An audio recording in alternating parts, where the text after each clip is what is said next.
What does family mean to you?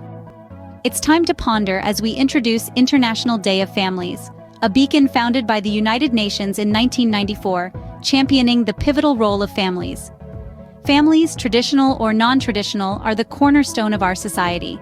Every year, there's a unique theme for the International Day of Families. For 2021, the spotlight was on socially just transition towards sustainable development, the role of digital technologies on social development and well-being of all. This theme explored how digital technologies can enhance social development and well-being, impacting every family member. This theme emphasizes the need for a socially just transition towards sustainable development.